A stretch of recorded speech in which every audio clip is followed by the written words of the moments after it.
नमस्कार दोस्तों, अंधविश्वास दूर करने की दिशा में ये हमारा 15वां वीडियो है। इससे पहले भी जो मैंने 14 वीडियो बनाए हैं, उसमें भी अंधविश्वास से जुड़े क्वेश्चन को ही हमने हल किया है। अगर आपने अभी तक नहीं देखा है उन वीडियो को, तो जरूर देखें ताकि समाज से अंधविश्वास को दूर कर सके। तो चलिए वीडियो को प्रारंभ करते हैं। और हमारा जो पहला क्वेश्चन है, हमारा जो पहला डाउट है कि गंगा जल कभी खराब क्यों नहीं होता है। देखिए, वाकई में जो गंगा जल है वो काफ़ी शुद्ध होता है। अगर इसको आप बोतल में भर के कितने भी दिन तक रख दें, तो गंगा जल खराब नहीं होता। उसमें कोई भी कीटाणु वगैरह नहीं मिलेगा आपको। कितना भी दिन रख दे, कीटाणु वगैरह नहीं मिलता है। तो इसके पीछे का साइंस क्या है? देखिए, इसके पीछे का जो साइंस है कि गंगा जल होता है, इसमें एक बैक्टीरियोफेज नामक एक कीटाणु पाया जाता है। बैक्टीरियोफेज नामक कीटाणु के कारण ही जो है गंगा जल कभी खराब नहीं होता है। इसका पानी आप कितना भी दिन तक रख दें बोतल में भर के, आपका जो पानी है शुद्ध रहेगा, उसमें कोई कीटाणु नहीं मिलेगा। तो इसका जो मेन रीजन है गंगा जल खराब नहीं होने का, तो उसमें जो है बैक्टीरियोफेज नामक एक कीटाणु पाया जाता है, जिसकी वजह से जो है गंगा जल खराब नहीं होता है। नेक्स्ट है कि चिकन पॉक्स को छोटी माता क्यों बोला जाता है। अक्सर देखा होगा आपने, अपने ग्रामीण क्षेत्रों में देखा होगा कि जो किसी किसी के शरीर पे जो है काफ़ी फोड़े निकल जाते हैं, काफ़ी जो है फोड़े पूरे मुख पे, शरीर पे, बाजू पे, पैर पे, सारी जगह उसका फोड़ा हो जाता है। तो लोग कहते हैं कि इसको इसके शरीर पे माता आई है या फिर छोटी माता आई है। तो ऐसा जो है हमें सुनने को मिलता है, जबकि ये होता क्या है कि ये छोटी माता वगैरह कुछ नहीं होती हैं, ये चिकन पॉक्स होती है। ठीक है, ये स्पेशली चिकन पॉक्स नाम से इसको ये एक बीमारी होती है, वायरल डिजीज होता है। जब ये आपके शरीर में अगर जो है वायरल डिजीज हो जाता है, यानी कि ये जो है फोड़े वगैरह होने लगते हैं, तो आपको बुखार वगैरह भी हो जाता है। तो इसका जो है स्पेशली पहले क्या था कि इलाज नहीं था। अभी भी जो है अगर किसी को चिकन पॉक्स हो जाता है तो उस पर जो है दवा ठीक से काम नहीं करती है। कुछ अब मेडिसिन आ गए हैं जो कि सही से काम करते हैं, लेकिन बहुत सारी मेडिसिन इस पर काम नहीं करती हैं। कितना भी आप दवा ले लें, लेकिन आप सही नहीं होते हैं। तो इसमें होता है क्या है कि जब चिकन पॉक्स किसी को हो जाता है, तो उसको 7 दिन तक आइसोलेट रखा जाता है, यानी कि किसी के टच में वो ना रहे। जिस तरह से कोविड के समय लोगों को आइसोलेट किया जाता था, तो इसमें भी आइसोलेशन ही काफ़ी ज़्यादा अच्छा होता है। अगर आप किसी के संपर्क में आते हैं, तो आपके शरीर पे जो फोड़े होते हैं, तो ये स्पेशली वायरल डिजीज होता है। अगर ये उसका फोड़ा अगर फूट के किसी दूसरे व्यक्ति के शरीर में लग गया, तो ये तो पक्का है कि उसपे भी जो है चिकन पॉक्स होना ही होना है। इसीलिए इसमें आइसोलेशन को पहली प्राथमिकता दी जाती है कि आप आइसोलेट हो जाए, ताकि किसी को भी आप संक्रमण न दे पाए।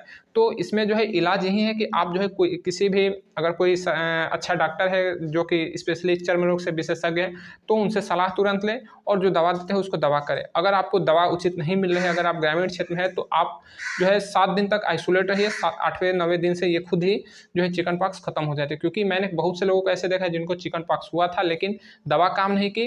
अगर उन्होंने दवा लिया था वो भी काम नहीं किया, लेकिन 7वें 8वें 9वें दिन वो खुद ही ठीक हो गए। इसमें आपको करना क्या होता है कि जो नीम का पत्ती होता है उसको उबाल लीजिए और पानी में मिला के उससे आप स्नान कीजिए। और फिर अगर आपका जो है घर में नारियल का तेल है, तो नारियल के तेल में कपूर डालकर उसको पूरे शरीर में लगाइए, ताकि जो है आपका शरीर जो है स्मूथ हो जाए और जल्दी जल्दी जो घाव है वो कवर हो जाए। तो ये बिल्कुल 100% सही तरीका है अपने जो है चिकन पॉक्स को ठीक करने में। नेक्स्ट है, किस मंत्र से बिच्छू का जहर उतारते हैं। देखिए, अक्सर आपने ग्रामीण क्षेत्रों में देखा हो कि किसी व्यक्ति को अगर सांप काट देता है या फिर बिच्छू काट देता है, तो तुरंत किसी ओझा तांत्रिक मांत्रिक के पास ले जाते हैं और वहाँ पे अपना इलाज कराते हैं। बहुत से ऐसे केसेस में जो है लोग मर भी जाते हैं, क्योंकि बहुत से ऐसे लोग मर जाते हैं और बाबा लोग कहते हैं कि आपने इसे देर से लाया इसलिए मर गया। जबकि बहुत से लोग ठीक भी हो जाते हैं। तो ठीक होने वाले लोग ऐसे लोग होते हैं जिनको विषहीन सांप काटते हैं, जिनके अंदर विष नहीं होता है, लेकिन वो डर के मारे कहते हैं कि बाबा सांप काटा है, तो उनके पास गए हुए होते हैं। तो बाबा भी कहते हैं कि हमने इसको मंत्र दे दिया है, ये ठीक हो जाएगा। जबकि जो विषहीन सांप होते हैं वो काटेंगे तो ठीक हो जाएंगे, लेकिन जिसके अंदर विष होगा, यानी कि करैत हो गया, कोबरा हो गया या फिर गेहुअन सांप काट दिया आपको, तो फिर बाबा लोग कुछ नहीं कर सकते, वो आपको नहीं बचाएंगे। और वही लोग जब मर जाते हैं तो लोग बाबा कहते हैं कि आपने देर से लाया इसलिए वो मर गया। तो आपको जब भी कोई सांप काटे तो तुरंत आपको जाना है सरकारी अस्पताल या फिर प्राइवेट में, जहाँ पे एंटी वेनम मिल जाए। यहाँ पे जहाँ पे विष को खत्म करने के लिए जो डॉक्टर के पास इलाज हो उसके पास जाइए और तुरंत एंटी वेनम लगेगा आपको और आप धीरे धीरे सही हो जाएंगे। तो बिच्छू में भी यही होता है। बिच्छू भी, कई बिच्छू जो है काफ़ी ज़्यादा विषैले होते हैं, लेकिन लोग बिच्छू के जहर से बहुत कम मरते हैं, क्योंकि बिच्छू में जहर होता है लेकिन उस तरह का नहीं होता कि व्यक्ति मर जाए। उनको काफ़ी तकलीफ होता है लगभग कुछ घंटे के लिए, लेकिन वो ठीक हो जाते हैं। तो ऐसे केसेस में चाहे आपको बिच्छू काटे या फिर आपको सांप काटे, आप तुरंत जाइए सरकारी अस्पताल या फिर किसी डॉक्टर के पास, और वहाँ पे वो आपको इलाज करेगा, आपको एंटीवेनम लगाएगा। और बिच्छू का जो है काफ़ी जल्दी इलाज हो जाता है और काफ़ी जो है कम पैसे में उसको ठीक भी किया जाता है। क्योंकि मैंने देखा है बहुत से लोगों को जो बिच्छू मारा है, तो वो डॉक्टर पास जाते हैं, तुरंत वहाँ पे इंजेक्शन लगाते हैं। लगभग एक एक घंटे पे, आधे आधे घंटे पे ही कई इंजेक्शन लगते हैं और वो ठीक हो जाते हैं।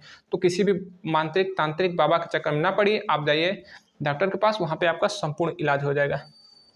चंगाई सभा में लोग छूते ही क्यों गिर जाते हैं। अक्सर आजकल हम लोग यूट्यूब पे देख रहे हैं कि बहुत से जगह पे जो है चंगाई सभाएं हो रही हैं, वहाँ पे लोग जाते हैं और कई तरह के पागलों जैसे वो लोग हरकत करते हैं, नाचने कूदने लगते हैं और जो है किसी पादरी के पास आते हैं और वो पादरी उनका जो है सर जो है यहाँ पे मस्तिष्क के पास इस तरह से टीका लगाते हैं या फिर छूते ही वो गिर जाता है, पीछे में पूरा फटाक से वो गिर जाता है।